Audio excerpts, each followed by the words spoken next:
استاد بشیری باطلاقی الهام گرفتم و یک شعر ایجاد کردم، 4 مصرع شعر. اگر اجازت باشد استاد من 4 مصرع شعر را قرائت کنم.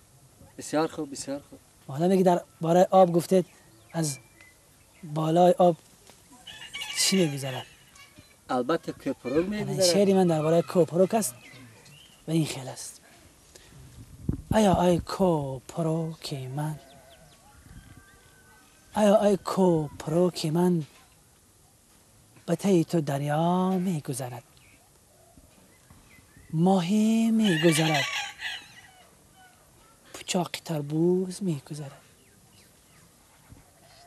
لاتکا میگذرد. آیا ای درخت من برگ داری، نوده داری، میوه داری، به هر یک شاخه هایت میوه آویزان، به هر یک شاخه هایت برگ آویزان،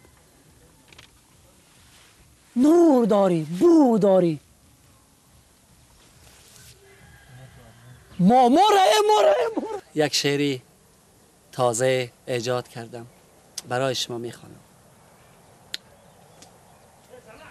آب را ببین، آب را ببین، این آب پر از لای. ببخشید در خاطر همون قدر نمانده است، لیکن من کوشش میکنم که تفکر کنم. این آب ببین، این آب ببین، این آب پر از لای ببین، این قوم و این سنگ ببین، این خس و این خاشاک ببین.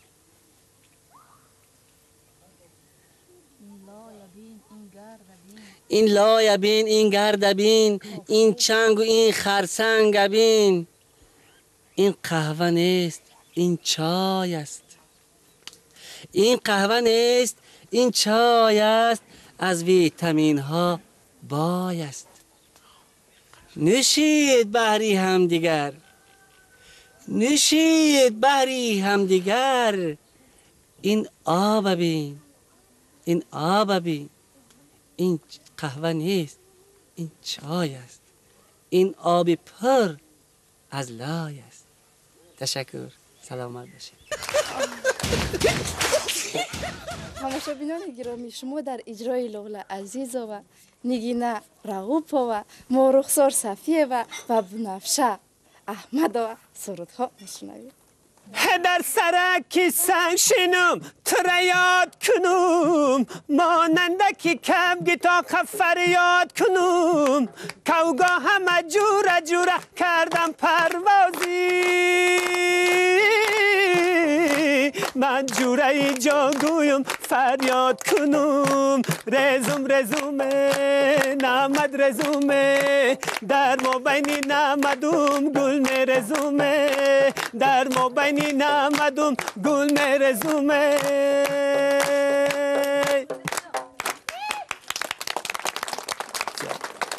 سینه ای غم زده را پرز کباب است و بیا، اش در ساغری می پرز شراب است و بیا، ز فراقت به خدا جان و دلم خسته شده، ز فراقت به خدا جان و دلم خسته شده، زندگی به تو و به عشق عذاب است و بیا، زندگی به تو و به عشق عذاب است و بیا.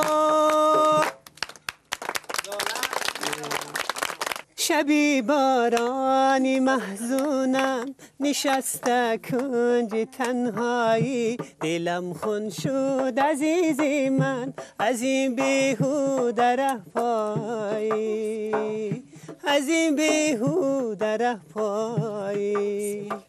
شبی باران، شبی باران، شبی باران،